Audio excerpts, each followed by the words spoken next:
नमस्कार। संतोष की रिपोर्ट में आप सबों का स्वागत है। और आज हम संतोष की रिपोर्ट में चर्चा करने जा रहे हैं कि मोदी जी, हम दोनों से किस बात की नाराजगी है। ऐसा भी नहीं है कि आपके विचार से मनभेद है, या ऐसा भी नहीं है कि आपके नैरेटिव को लेकर हम लोग कोई भ्रमित करने वाले खबर चलाते हो। हाँ, ये अलग बात है कि आपके नैरेटिव को हम लोग एक्सपोज करते रहते हैं। वो एक पत्रकारिता का हिस्सा है और वो हिस्सा हमें जनता की ओर से ये जिम्मेवारी हमें दी गई है और उस जिम्मेवारी का हम निर्वहन करते हैं कि आप जो नैरेटिव सेट करना चाह रहे हैं। अब तिरुपति के लड्डू में क्या क्या मिला हुआ है, उसके पीछे की राजनीति क्या है, और उस राजनीति के सहारे महाराष्ट्र और हरियाणा और दिल्ली में आप या फिर जम्मू कश्मीर में आप क्या साधना चाहते हैं। क्योंकि ये ऐसे वक्त में ये रिपोर्ट आया है जब दो राज्यों में चुनाव हो रहा है और दो राज्यों में चुनाव होने वाला है, तो स्वाभाविक तौर पर उस नैरेटिव को लेकर लोग सोचेंगे ही। अब बताइए, अमेरिका में ट्रंप पर लगातार गोली चल रही है तो सवाल उठेगा ना भाई कि ट्रंप पर ही गोली क्यों चल रहा है। ऐसा तो नहीं कि ट्रंप कुछ नैरेटिव सेट करना चाहते हैं। तो ये पत्रकारिता का एथिक्स है, ये पत्रकारिता का धर्म है मोदी जी। और अगर हम धर्म के साथ खड़े हैं, राष्ट्र के साथ खड़े हैं, हम अपने कर्म के साथ खड़े हैं, इसका तो ये मतलब नहीं होगा कि आप मिटा देंगे हम दोनों को। चलिए, मुंबई हाई कोर्ट का फैसला ऐतिहासिक है और उस फैसले से हमें लगता है कि आपको सबक मिला होगा। देखिए मोदी जी, एक बात समझ लीजिए, या संघ ताउम्र, मतलब जब तक ये देश है, हजारों साल आप सत्ता में नहीं रहेंगे और कोई रहा भी नहीं है। जिस अंग्रेज का सूर्यास्त नहीं होता था, उसका भी तो सूर्यास्त हुआ ना। इसलिए ये भी बात नहीं है। गौर करिए, उस दौर में, जिस दौर में आप कांग्रेस से लड़ रहे थे, बिहार में आरजेडी से लड़ रहे थे, उस दौर में क्या हम दोनों में से कोई आदमी आपके साथ खड़े नहीं थे? आप अपने कार्यकर्ताओं से पूछिए, आप अपने नेताओं से पूछिए, आप अपने सांसद, विधायक, मंत्री से पूछिए कि ये जो दो चेहरा है, क्या वो ये दोनों चेहरा उस वक्त आपकी खबर को प्रमुखता से नहीं चलाते थे? आपके इशूज के साथ खड़े नहीं होते थे? होते थे। सत्ता से सवाल करना हम लोगों की फितरत, और सवाल करते हैं। और आप तो एक छोटा सा हिस्सा है। अगर आपको भ्रम हो कि हम लोग आप ही के पीछे पड़े रहते हैं, तो इस भ्रम से बाहर निकलिए। आप एक छोटा सा हिस्सा है हम लोगों की पत्रकारिता का। हमारी लड़ाई भ्रष्टाचार से है, हमारी लड़ाई राजनीति की सूचिता से है, हमारी लड़ाई उस भ्रष्टाचार से है जिस भ्रष्टाचार को कहीं न कहीं संस्थागत तरीके से आपकी सरकार भी पोषण कर देती है।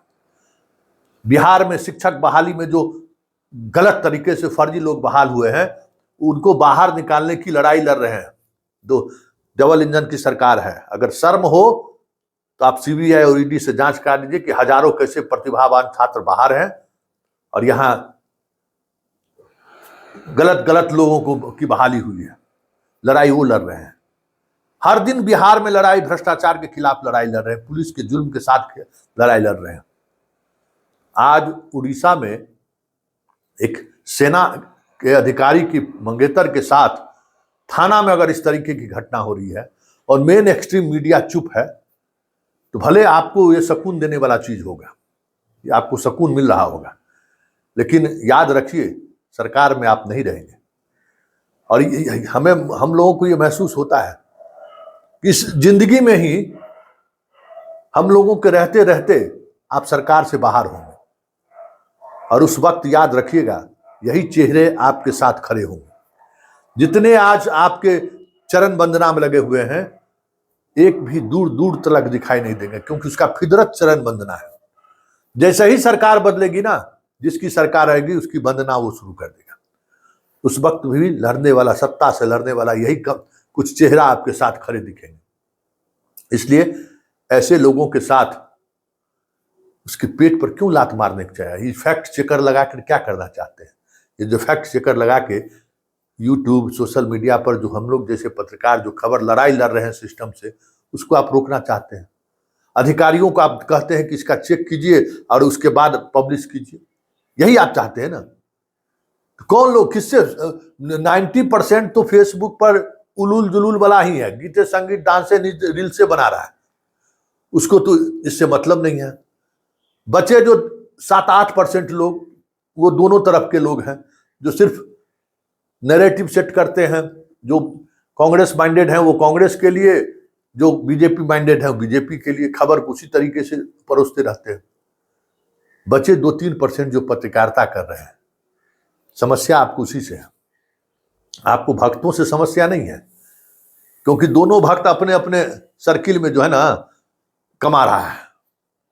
समस्या वही 1-2% से है। गिनती के 10-15 लोगों से आपको समस्या, 100 लोगों की समस्या, 1000 लोगों से समस्या है, जो इश्यूज के सहारे आपके नैरेटिव की हवा निकाल देता है। इश्यूज के सहारे आपसे सवाल करता है कि कोलकाता में एक डॉक्टर से रेप हुआ, उसकी हत्या हुई, तो आज तक आंदोलन चल रहा है।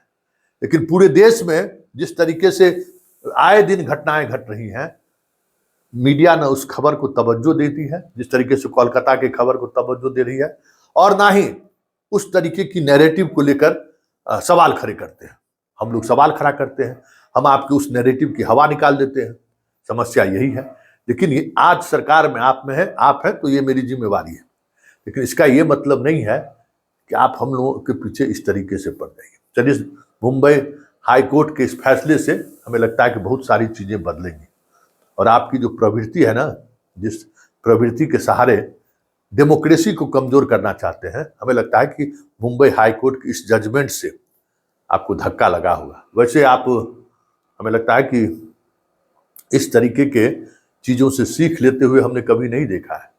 लेकिन उम्मीद करते हैं मोदी जी कि मुंबई हाई कोर्ट के इस जजमेंट के बाद, वैसे आप 100 दिनों में बहुत सुधर गए हैं। जो 400 पार के जगह पर जो 240 आया है ना, बहुत सुधर गए हैं। और अगर आप अपने चाल चरित्र चेहरे में अगर बदलाव नहीं लाए ना, तो जिन राज्यों में चुनाव हो रहा है, अगर उस राज्य की जनता ने आपको खारिज कर दी, तो आपको इसी जीवन में, इसी सरकार के बीच मार्गदर्शक मंडल में बैठते हुए दिखे तो कोई बड़ी बात नहीं होगी। इसलिए इंस्टीट्यूशन को बचाए रखिए, क्योंकि जरूरत आपको भी इंस्टीट्यूशन का ही पड़ेगा। जब चीजें बदलेंगी, तो अभी आप जिस हथकंडे का इस्तेमाल कर लोगों को डरा रहे हैं ना, अगर इंस्टीट्यूशन बचा रहेगा, तो जब आप पर हमला होगा तो वो इंस्टीट्यूशन आपके साथ खड़ा होगा। इसलिए इंस्टीट्यूशन को ध्वस्त होने मत दीजिए मोदी जी। और हम दोनों तो निरीह ही लोग हैं, हम लोगों की क्या विसात, क्यों उसके यूट्यूब के पीछे पड़े रहते हैं, क्यों उसके सोशल प्लेटफॉर्म पर उसकी बातों को लेकर स्ट्राइक मरवाते रहते हैं। क्या इससे मिलने वाला है? अरे, आपको चाहने वाले बहुत लोग हैं, अपने भाई पूरी दुनिया आपको चाहती है। चंद लोगों के ना चाहने से क्या होने वाला है? फिर चंद लोगों के ना चाहने का डर आपको क्यों है? कई तरह के सवाल हैं। इन तमाम सवालों के बीच एक बड़ा सवाल यही है कि मुंबई हाई कोर्ट ने मोदी के उस तानाशाह रवैये पर तमाचा मारा है, जिस तानाशाही की वजह सहारे इस देश के मेन स्ट्रीम मीडिया का तो गला घोट ही दिया। जो सोशल मीडिया पर जो बातें आ रही हैं, उनको जो रोकने की जो उनकी कोशिश थी, उस कोशिश को पूरे तौर पे मुंबई हाई कोर्ट ने खारिज कर यह संकेत दे दिया है कि अब आपके बुरे दिन आने वाले हैं।